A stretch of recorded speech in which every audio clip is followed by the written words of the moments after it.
அனைத்துலக ஆன்மீக அன்பர்களுக்கு அடியேனின் வணக்கம். அடியேன் உங்கள் ஜோதிட சேவகன் புருஷோத்தமன். எல்லோரும் எப்படி இருக்கீங்க? ரொம்ப நாள் கழிச்சு நம்ம மீட் பண்ணுறோம், சரிங்களா? எல்லோரும் இப்போ என்ன பார்த்தீங்கன்னா, யூடியூப்பில் நிறைய யூடியூப் சேனல்ஸில் பார்த்தீங்கன்னா உங்களுக்கு வந்து ஜோதிட பலன் நிறைய பேர் சொல்லிட்டு இருக்காங்க. அடியேன் உங்களுக்கு என்ன தகவல் இன்றைக்கி நம்ம சொல்ல போகிறோம் அப்படின்னு பார்த்தோன்னா, வருகின்ற ஆடி மாதம், சரிங்களா?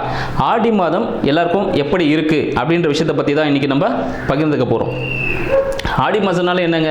ஸோ ஆடி மாதம்னு பார்த்தீங்கன்னா எல்லாருமே சொல்லுவாங்க, அம்மனுக்கு கூழ் ஊற்றுறது, சரிங்களா? ஸோ வீடு மாறக்கூடாது அப்படின்னு சொல்லுவாங்க. அப்புறம் நிறைய நோய் நொடிகள்லாம் வரும்னு சொல்லுவாங்க. எல்லா இடத்துல பார்த்தீங்கன்னா அக்னி சட்டி எடுக்கிறது, சரிங்களா? இது மாதிரி விஷயங்கள் தான் வந்து ரொம்ப பிரபலமாகவே இருக்கும். இந்த காலகட்டத்தில் பார்த்தீங்கன்னா நம்ம யாருமே வந்து பார்த்தீங்கன்னா ஒரு சுபமான நிகழ்ச்சிக்கு எதுவும் செய்ய மாட்டாங்க, சரிங்களா? எல்லாமே பார்த்தீங்கன்னா கடவுள் சார்ந்த ஒரு நிகழ்ச்சியாகவே இது நம்ம போய்கிட்டு இருப்போம். எதனால் அப்படின்னு பார்த்தோன்னா, இந்த ஆடி மாதத்தில் பார்த்தீங்கன்னா எப்பவுமே இந்த சூரிய பகவான் அப்படின்றவர் ஆடி மாதத்தில் எங்கே இருப்பார்னு பார்த்தீங்கன்னா சந்திரனோட வீட்டில் இருப்பார். சந்திரன் வீடுன்னு உங்களுக்கு தெரிஞ்சிருக்கும் அன்பர்களுக்கு. இது கடக வீட்டில் சந்திர பகவான் இருப்பார், சரிங்களா? ஸோ அவர் வீட்டிலேருந்து 12ஆம் வீட்டில் போகிறதுனால அது பார்த்தீங்கன்னா அந்த இடத்துல எப்பவுமே அக்னி தேவை. எப்பவுமே ஒரு இடத்துல பார்த்தீங்கன்னா எந்த பொருள் தேவையோ, இன்கேஸ் ஒருத்தருக்கு உடம்பு சரியில்லைன்னு வச்சுக்கோங்களேன், என்ன பண்ணுவோம், மருத்துவர் போயிட்டு என்ன விட்டமின் கம்மியாக இருக்குது, சரிங்களா, எந்த உடம்புல எங்கே பாதிப்பு இருக்குன்னு சொல்லிட்டு அதுக்கான ஒரு மெடிசன் எடுப்போம் பாருங்கள். அதுபோல் அந்த ஆடி மாதத்தில் சூரிய வெப்பம் பார்த்தீங்கன்னா குறைவாக இருக்கும், சரிங்களா? எல்லாருக்குமே இது வந்து மேஷராசிக்காரருக்கு தான் இருக்குமா அப்படின்னு பார்த்தீங்கன்னா இல்லை, சரிங்களா? இந்த உலகத்தில் பிறந்த எல்லாருக்குமே பார்த்தீங்கன்னா அந்தந்த இடத்துக்கு ஏற்ற மாதிரி பார்த்தீங்கன்னா அவங்களுக்கு வந்து சில விட்டமின்ஸ், சில மினரல்ஸ்லாம் வந்து கம்மியாக இருக்கும். ஸோ சில விஷயங்கள் வந்து பஞ்சபூத சக்திகள் வந்து கம்மியாக இருக்கும் போது அதை நம்ம டெவலப் பண்ணிக்கணும். இதனால் வந்து வழியாக பிற்காலத்தில் ஆக்சுவலி கொண்டு வந்தது பார்த்தீங்கன்னா ஒருத்தராக எடுத்துகிட்டு வந்தாங்க. முற்காலத்துலலாம் பார்த்தீங்கன்னா இந்த ஆடி மாதத்தில் தீச்சட்டி எடுக்கிறது அது எல்லாமே கொண்டு வந்திருந்தாங்க. ஆக்சுவலி உங்களுக்கு சின்ன ஒரு கதை சொல்லணும். இந்த தீச்சட்டி எடுக்கிறது அப்படின்னு பார்த்தீங்கன்னா எங்கேருந்து வந்தது அப்படின்னு பார்த்தோன்னா, முற்காலத்தில் இந்த பழங்காலம் இருக்குது பாருங்கள், அந்த டைம்லலாம் ராஜாவை தவிர மற்றவங்க வீட்டிலலாம் நெருப்புன்றது வச்சுக்கக்கூடாது அப்படின்னு ஒரு ரூல் இருக்குது. இப்போ எப்படி நம்ம சில கன்லாம் வச்சுக்கக்கூடாதுன்னு சொல்கிறாங்க பார்த்தீங்களா, அது மாதிரி சில விஷயங்கள்லாம் இருந்தது. அந்த நேரத்தில் என்ன பண்ணுவாங்க பார்த்தீங்கன்னா, அரசர்கிட்ட தான் அந்த நெருப்புன்றது பார்த்தீங்கன்னா அரசர்கிட்ட தான் இருக்கும், பொதுமக்கள்கிட்ட இருக்கக்கூடாதுன்னு வச்சுருப்பாங்க. எதனாலனா இது திடீர்னு பிடிக்காதவங்க யாராவது என்ன பண்ணுவாங்க, அந்த நெருப்பு கொண்டு அந்த அரச மாளிகையோ இல்லை அவங்களுக்கு சம்மந்தமான இடத்துல எல்லாம் நெருப்பு வச்சு அதை அடிச்சிடுவாங்க. அப்படின்றதுனால நெருப்பு பொதுமக்கள் கூட இருக்கக்கூடாது அப்படின்னு சொல்லிட்டு. அப்போ அவங்க வீட்டில் சமைக்கலையா அப்படின்னு நீங்கள் ஒரு கேள்வி கேட்டிருக்கலாம். அதுவும் எனக்கு புரியுது. அது என்னென்னு பார்த்தீங்கன்னா, எப்பவுமே இந்த மக்கள் வந்து பார்த்தீங்கன்னா உழைப்பாங்க பாருங்கள். அவங்க உழைச்சி முடிச்சுட்டு ஈவினிங் ஒரு 6 மணிக்கு, இப்போ நம்மலாம் நைட்டு 10 மணிக்கெலாம் சாப்பிட்டுட்டு இருக்கோம். ஆனால் பொதுவாகவே மக்கள் உழைக்கும் வர்க்கம், சரிங்களா, நம்ம விவசாயிகள்லாம் எப்படி சாப்பிட்றோம் பார்த்தீங்கன்னா ஒரு 6 மணிக்கு, ஒரு 7 மணிக்கெலாம் படுத்துருவாங்க. அப்போ இந்த 6 மணிக்கு என்ன பண்ணுவாங்க, இந்த ஒரு இடத்துல பார்த்தீங்கன்னா ஊருக்கு ஒதுக்குப்புறமாக ஒரு நெருப்பு மட்டும் மூட்டிட்டு, சரிங்களா, அது 24 மணி நேரமும் அணையாமல் பாதுகாக்கிறதுக்கு 2 காவலாளியும் போட்டு வச்சுருப்பாங்களாம். அந்த காவலிகளுக்கு என்ன வேலைன்னு பார்த்தீங்கன்னா, ஈவினிங் 6 மணி ஆயிடுச்சுன்னா ஒரு 5 மணிக்கு ஒரு அக்னி சட்டியில் அந்த நெருப்பை போட்டுட்டு ஒரு வீடு வழியாக எடுத்துகிட்டு போவாங்களாம், தெரு வழியாக நெருப்பு எடுத்துகிட்டு வந்திருக்கேன்ட்டு. அதுக்குள்ளே இந்த வேலைக்கு போயிட்டு வந்தவங்க சமைக்கிறதுக்காக எல்லா பாத்திரத்தையும் ரெடி பண்ணி வச்சுருப்பாங்களாம். இங்கே வந்ததும் இப்போ எப்படி நம்ம டேக்ஸ் கட்டுறோம் பாருங்கள், அதுபோல் அந்த காலத்துலேயே இருந்திருக்கு. அப்போ என்ன பண்ணுவாங்க, அதுக்கு பதில் கொஞ்சம் பணமோ அவங்ககிட்ட பொருளை கொடுத்து அந்த நெருப்பை கொஞ்சம் அந்த கங்குன்னு சொல்லுவாங்க பாருங்கள், அதை வாங்கி வச்சுட்டு சமைக்கிற வேலையை பார்ப்பாங்களாம். அது மாதிரி சமைக்கும் போது பார்த்தீங்கன்னா அதை சமைச்சு முடிச்சதும் அதை என்ன பண்ணுவாங்க, திருப்பி முடிச்சிட்டோம், அது சமைச்சு முடிச்சதுக்கப்புறமா எல்லாருமே அந்த நெருப்பை அணைச்சிடணும். இதை செக் பண்ணுறதுக்கு ஒரு 7 டைமிங் கொடுப்பாங்களா. அதுக்கப்புறமா ஒருத்தர் வந்து இந்த காவலாளி வந்து எல்லார் வீட்டிலும் அணைச்சான்னு செக் பண்ணிட்டு போவாராம். இது காலங்காலமாக நடந்துட்டு இருந்தது. இந்த விஷயத்தால தான் பார்த்தீங்கன்னா இந்த அக்னி சட்டியை கையில் கொண்டு போவாங்க. அது ஒரு பாரம்பரிய வழக்கமாக கொண்டு வந்தாங்க. அப்புறம் சில காலம் கழி என்ன ஆச்சுன்னு பார்த்தீங்கன்னா, அரசர் வந்து கொஞ்சம் டெவலப் ஆகிட்டோம் பார்த்தீங்களா, நம்ம அதுபோல் டெவலப் ஆகும்போது ஒவ்வொருத்தரும் வச்சுக்கலாம் அப்படின்னு சொல்லியிருந்தாங்க. ஆனால் நம்மள பாரம்பரிய மக்கள் இந்த அக்னி சட்டியை கையில் கொண்டு போயிருந்தாங்க பாருங்கள், அதை அம்மனுக்கு தான் படைப்பாங்க, சரிங்களா? அது அம்மன் கோவில் வெளியே தான் வந்து அந்த 24 மணி நேரமும் அந்த அக்னி சட்டி எரிஞ்சிக்கிட்டே இருக்குமா எப்பவுமே, அதை அணையக்கூடாதுன்றதுக்காக. அதை பாரம்பரியமாக இப்போ கொண்டு வந்து எல்லா அம்மன் கோவில்லையும் இந்த அக்னி சட்டி ஏந்துறது அப்படின்ற ஒரு விஷயம் வந்திருக்கு. அடுத்து நம்ம என்ன ராசிக்காரர்கள் பார்க்க போகிறோம் அப்படின்னு பார்த்தோன்னா, நம்ம கடக ராசிக்காரர்களை பற்றி பார்க்க போகிறோம். கடக ராசிக்காரர்கள் ரொம்ப பார்த்தீங்கன்னா அவங்க ஒரு பயந்த சுபாவம் உடையவர்கள் அப்படின்னு சொல்லலாம், சரிங்களா? அவங்க பயந்த சுபாவம் மட்டும்தான் இருக்குமான்னு பார்த்தீங்கன்னா ஒரு வெள்ளை மனதுக்குரியவர்கள் அப்படின்னும் சொல்லலாம், அவங்க தூய மனதுக்குரியவர்கள்னு சொல்லலாம், சரிங்களா? அவங்க எப்பவுமே எப்படின்னு பார்த்தீங்கன்னா ஒரு வெகுளித்தனம் அவங்ககிட்ட இருக்குங்க. எல்லா விஷயமும் தெரிஞ்சிருக்கும், ஆனால் தெரியாத மாதிரியே இருப்பாங்க. என்னென்னா நிறைய விஷயம் கற்றுக்கணும் அப்படின்னு சொல்லிட்டு நிறைய விஷயத்தை கற்றுக்கணும், நிறைய இண்டஸ்ட்ரிக்குள்ளே போவாங்க.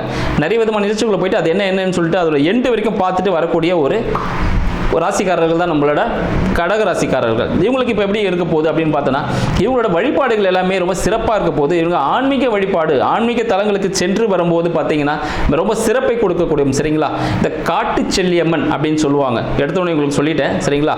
ஸோ இந்த காட்டு செல்லியம்மன், இந்த காட்டு செல்லியம்மன் வழிபாடு செய்யும் போது கடகராசிக்காரர்களுக்கு மிக அற்புதமாக இருக்கும், சரிங்களா. பெரியபாளையம் போகிற ரூட்டில் இருக்கு, அங்கே போயிட்டு வந்து ரொம்ப சிறப்பாக இருக்கும். எதனால அப்படின்னு சொல்றேன்னு பார்த்தீங்கன்னா, அவங்களுக்கு காட்டு செல்லியம்மன் காடுகளில் வாழக்கூடிய, சரிங்களா, ஒரு தெய்வம். சரி, காட்டு செல்லியம்மன் அது ஒரு ஊர் தான். அங்கே இருக்கிற அந்த தெய்வத்தை வழிபடும் போது மிக சிறப்பாக இருக்கும். அடுத்து இவங்களோட வருமானங்கள், குடும்பம்லாம் எப்படி இருக்கும், எப்படி அமைய போகுது அப்படின்னு பார்த்தோம்னா, வருமானம் சார்ந்த விஷயங்கள்லாம் பார்த்தீங்கன்னா ரொம்ப சிறப்பாகவே இருக்கும். இவங்களுக்கு மனதுக்கு பிடித்த வேலை அமையக்கூடிய ஒரு காலகட்டம், சரிங்களா. இவங்களுக்கு என்ன மனசுக்கு பிடிச்சி நான் இந்த இண்டஸ்ட்ரியில் போகலான்னு நினைப்பாங்க, அதே வேலை அவங்களுக்கு கிடைக்கும், சரிங்களா. பட் சில தடங்களுக்கு பிறகே கிடைக்கும். அதனால் நீங்கள் என்ன பண்ணுங்க, அந்த தடங்களில் வந்தாலும் ஒரு சக்ஸஸ்ஃபுல்லாக இருக்குன்னு சொல்லிட்டு ஏற்றுக்கங்க, சரிங்களா. முருகப்பெருமானுக்கு, சரிங்களா, முருகப்பெருமான் கோவில் சென்று வந்தால் உங்களோட வாழ்க்கை மாறும். முருகப்பெருமான் கோவிலுக்கு நீங்கள் ஏதாவது வேலை விஷயமா ஏதாவது போய் ஜாயின் பண்ண போறீங்க, ஒரு வேலை விஷயமா புதுசாக தொடங்க போறீங்க அப்படின்னும் போது முருகப்பெருமான கோவிலுக்கு போயிட்டு வாங்க. போயிட்டு நீங்க செய்யும் போது மிக சிறப்பாகவே ஒரு அமைப்பில் இருக்குங்க. அடுத்து பார்த்தீங்கன்னா, உங்களை தந்தையின் மூலமாக, சரிங்களா, உங்களை தந்தை மூலமாக ஒரு சிறிய கடன் இல்லைன்னா அவருக்கு ஒரு சிறிய உடல் உபாதைக்கான ஒரு செலவு ஏற்படுறதுக்கான வாய்ப்புகள் நிறைய இருக்கு. அதனால அதுக்கான ஒரு சின்ன ஒரு சொல்யூஷன் உங்களுக்கு சொல்றேன், சரிங்களா.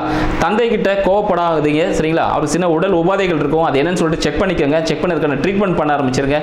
தந்தை கிட்ட அவரை நெய் வாங்கி கோவிலில் கொடுக்க சொல்லுங்க, சரிங்களா. நெய் வாங்கி ஒரு பெருமாள் கோவிலில் கொடுக்க சொன்னீங்கன்னா அவருக்கான விஷயங்கள் உங்களுக்கு சாதகமாகவே அமைய ஆரம்பிச்சிடும், சரிங்களா. அடுத்து உங்களோட வீடு, வண்டி, வாகனம், சரிங்களா. வீடு கட்டணும், ஐயா வீடு கட்டினா அது நடக்குமா, வீடு ரொம்ப நாள் வீடு தடங்களே நிற்கிது, அது மாதிரி சில விஷயங்கள்லாம் உங்களுக்கு இருக்கும். அந்த விஷயங்களும் போது உங்களுக்கு மிக சிறப்பாக உங்க கையில் கிடைக்கிறதுக்கான வாய்ப்புகள் உண்டு. நீங்க ஆடி மாதம் முடிந்ததுமே வீடு கட்டுறதுக்கான வேலைகளை தாராளமாகவே ஸ்டார்ட் பண்ணிடலாம், சரிங்களா. அடுத்தது உங்களோட சொல்லி இந்த வழிபாடு தெய்வம் காட்டு செல்லியம்மன் சொல்லிட்டு, அது ஞாயிற்றுக்கிழமையில் நீங்கள் போயிட்டு பண்ணும்போது அது ரொம்ப சிறப்பாக இருக்கும். அங்கே நிறைய பலியிடுதல் அப்படி சில விஷயங்கள்லாம் பண்ணுவாங்க. நம்ம பார்த்தீங்கன்னா அந்த பலியிடுதல் வேண்டாம், நீங்கள் அங்கே போயிட்டு வணங்கிட்டு வந்தாலே போதும். நம்ம சொல்கிற சில விஷயங்கள் நுட்பமாக இருக்கும். காட்டு செல்லியம்மன்னா அந்த செல்லியம்மன் மட்டும் வணங்கிட்டு வரணும். போகிற வழியில் அப்படியே ஒரு பெருமாள் கோவில் போயிட்டு, வர்ற வழியில் அப்படியே ஒரு காட்டு செல்லியம்மன் பார்த்துட்டு, அப்புறம் திருப்பி ஒரு சிவன் கோவில் பார்த்துட்டு அப்படியே ரிட்டர்ன் வீட்டுக்கு வரக்கூடாது. நேராக போகணும், காட்டு செல்லியம்மனை சந்திக்கணும், அவங்கள பார்க்கணும், ஒரு அர்ச்சனை ஒன்று பண்ணுறோம், வீட்டுக்கு நேராக வரும். இந்த விஷயங்கள் பண்ணும்போது ரொம்ப சிறப்பாகவே இருக்கும். அடுத்தது நம்ம கடகராசிக்கு, சரிங்களா, 4க்கும் 11க்கும் அதிபதி சுக்கிரன், சரிங்களா, அவரோட ஆட்சி வீட்டில் இருக்கிறார்.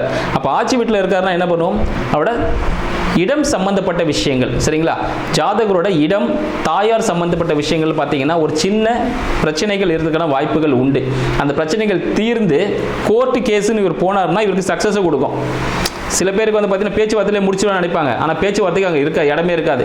அவர் என்ன பண்ண வேண்டியிருக்கும், அந்த நேரத்தில் ஒரு கோர்ட்டு கேஸுக்கு போகணும், ஒரு போலீஸ் ஸ்டேஷனுக்காவது போகணும். போனார்னா அது அவருக்கு சக்ஸஸை கொடுக்கும்.